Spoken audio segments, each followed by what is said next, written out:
This day and age, now more than ever, collectors depend on reviews. They depend on reviewers to give them guidance on whether or not they want to order something, they want to buy something, or something will be a fit for their collection. Today I want to talk about the overly positive reviews, the negative impact of those overly positive reviews.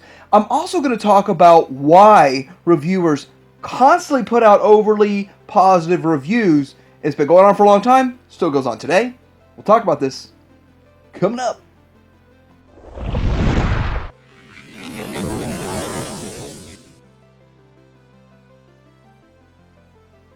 First off, I want to talk about the negative aspect of positive reviews. And you think back on the Omnigonic situation, the spin out, and that version of Sunstreaker was not a great figure. And most reviewers bashed this thing, and literally bashed it. And it fell apart, wheels fell off of it, it broke, it didn't hold together. It looks good in bot mode for the most part, but it has a lot of issues and a lot of problems.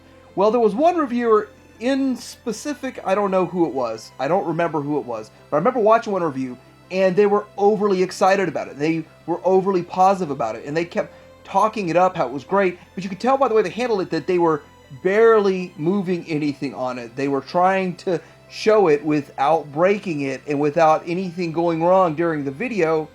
And that was around the same time that I bought mine at TF Source for like 45 bucks. Never opened it because I knew it was a piece of junk, but I bought it just to have it, and 45 bucks, that seemed like a pretty good price. Maybe I overpaid. But the overly positive reviews, you might order something you don't want. It's a piece of crap. And when you get it, you're going to be unsatisfied. You're not going to be happy with it. And then it kind of leads into the second negative. I'm going to call the second negative collateral damage.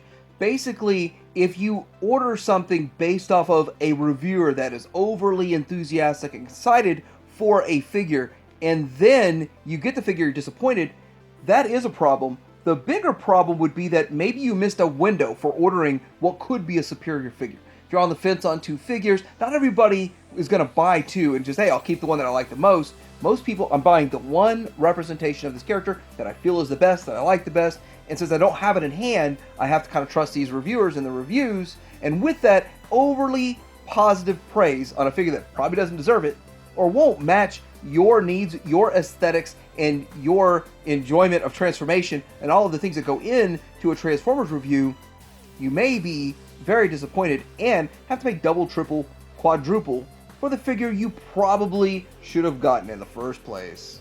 So I really want to get into why reviewers make these overly positive reviews. And it's because they're human. That's a big part of it.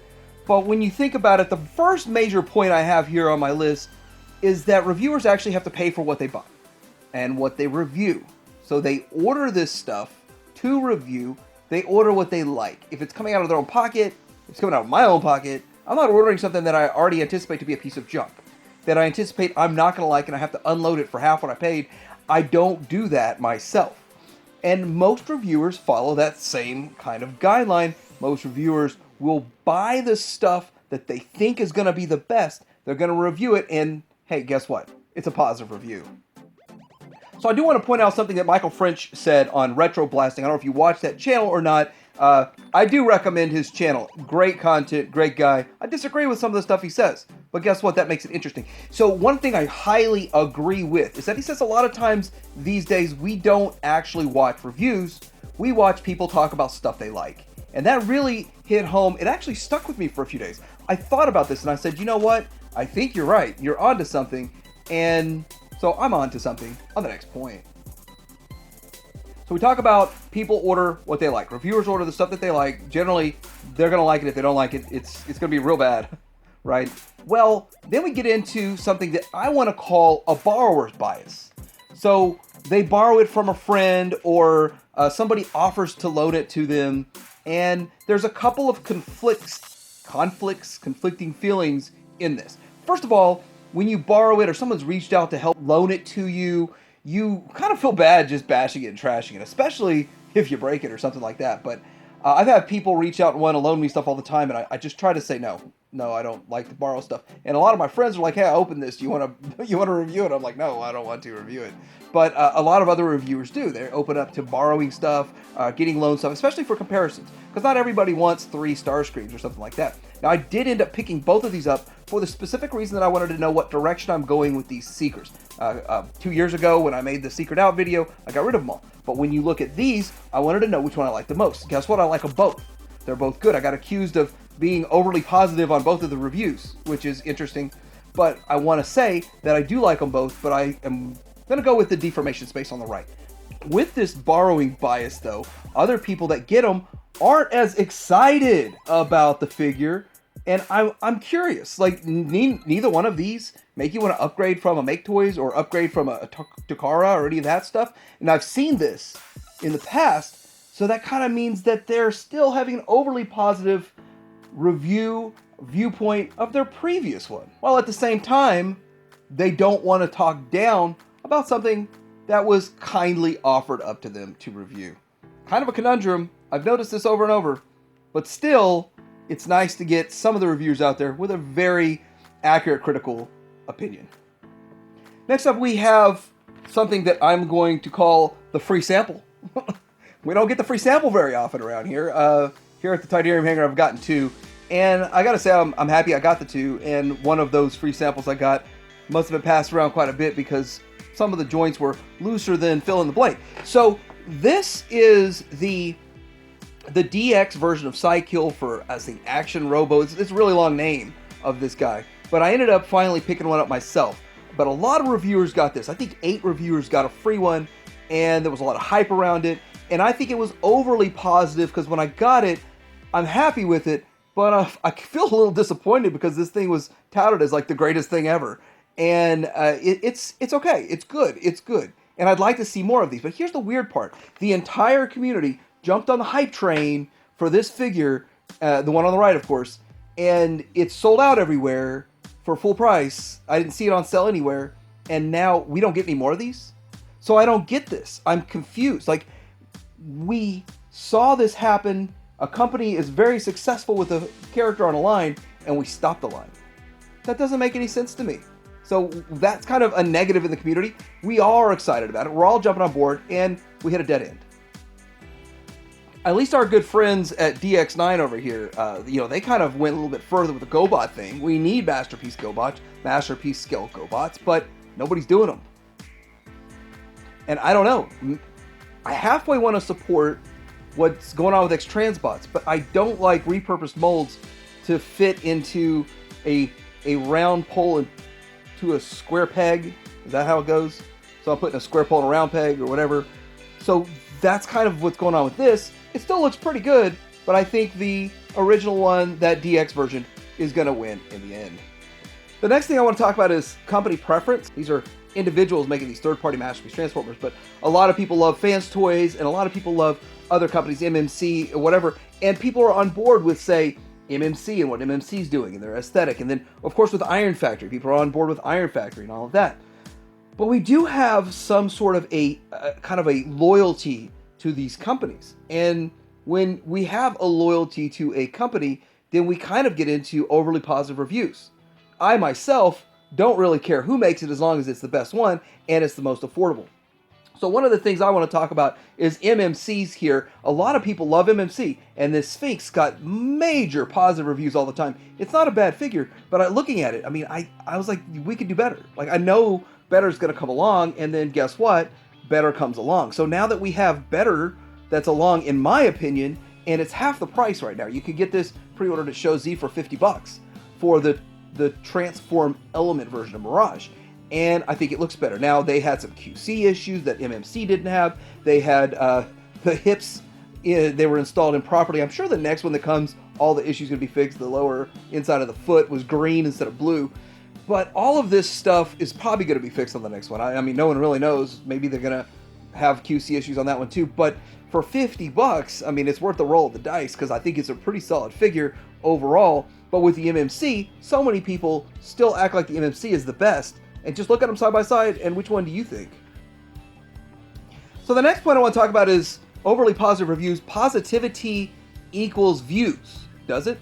Does positivity positivity equal views? Well, first of all, who really wants to listen to somebody that's just negative all the time? I mean, yeah, you don't want to listen to somebody that's constantly negative, down in the dumps, depressed about the hobby. Now, that gets old really fast. But positive attitude's one thing, but positive praise on a figure that doesn't deserve it is something else. So I really think that this positivity equaling views mentality that viewers feel is out there, and also that reviewers feel is true, there's a little truth to it, but it's positive attitude. You don't have to say everything that's manufactured and every product is great. You can point out the negatives, you can say what you like about it and don't like about it, and still do it in a positive manner. Still possible, but of course, some people don't understand that, but viewers do want to watch people that are in a good mood because, frankly, this is fun and enjoyable, right? The next point is the skill of the reviewer. Like, some of the reviewers are highly skilled. I'm going to throw out there a couple of names. Peg for Life is really good at his transformations. Imgo's good at his transformations. And I do want to say Ben Collectibles is got a good knack for figuring some of these things out too. So the skill of the reviewer can also affect the review. If the transformation is easy for them, but challenging and almost impossible for you, that could kind of carry over as that's a positive review, and I don't feel like it's a positive figure or a good figure or whatever, because that is a thing that happens. Like, maybe one reviewer could line everything up just right, transform it in like 5 minutes, and you're a half hour in still trying to figure out how to work the arms and all of that, and that could be a negative impact on you as a viewer. So there are some situations there, but really, some people that do this are extremely talented, and that's why they do it. That's why they make videos on camera, how to transform things, because they're really good at it. The other problem with positive reviews is there's a couple of them with the old reviews. When you get into the old reviews, and you got to think about this, when you watch a video, you want to say, hey, there's a reissue coming. I'm going to watch a video to see if it's good, and I want to pre-order a reissue of something, say this DX9 version of Astro Train. Then you get on, you watch it, and you hear praise after praise after praise after praise for this figure. And then you realize that there's better options that have come out since then. And there may even be other better options in the future. And then you kind of back it up and you think, why is this? Well, it's because at the time, it was the best that was out there. And so if it was the best that was out there at the time, then of course it's going to get praise. But I fell victim to this, and after 5 or 6 people just praising this thing, and it's so great, I get it, and I didn't like it. I don't like it at all.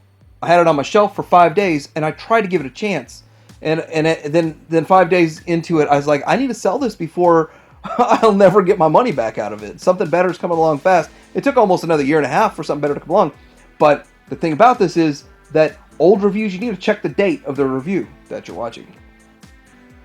And DX9 might have been a better example of the next point, but the best on the market doesn't always mean that it's great.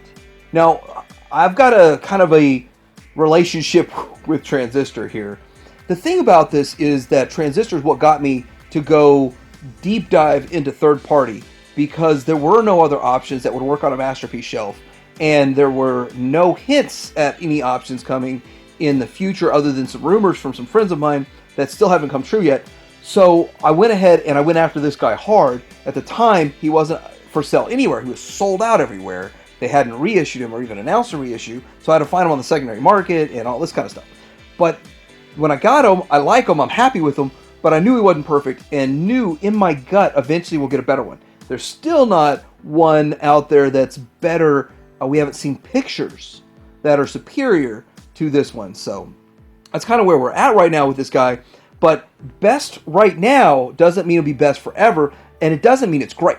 Just because it's the best that we have right now, this is not perfect. And we have other things coming in the future. It's on my shelf. It's my representation. If we don't get another one for 10 years, I'm not going to cry about it or worry about it. I mean, I think it looks good enough, but I know better's coming.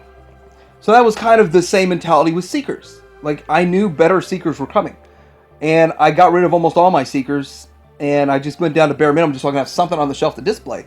but I probably sold off like 8 Seekers just to kind of clear it out so that when I bought new ones, I didn't feel bad about it. And that's just the way it goes. You know, back in the day, if you go look and watch old reviews of the Walmart Starscream, people are going to say great things about it. You watch modern reviews, somebody who's reviewed it like 2 years ago, they're probably not going to say the same great things about it because more, better options are out there or on the way and those kinds of things. So that's where we stand on this topic. So go ahead and sound off in the comments and let me know what you think about this. Do you feel like there's a lot of reviewers that are too overly positive? Do you feel like the reviewers that are overly positive could negatively impact you and your collecting habits? Do you feel like I'm just full of it? Like and subscribe, comment below. Tydirium Hanger out.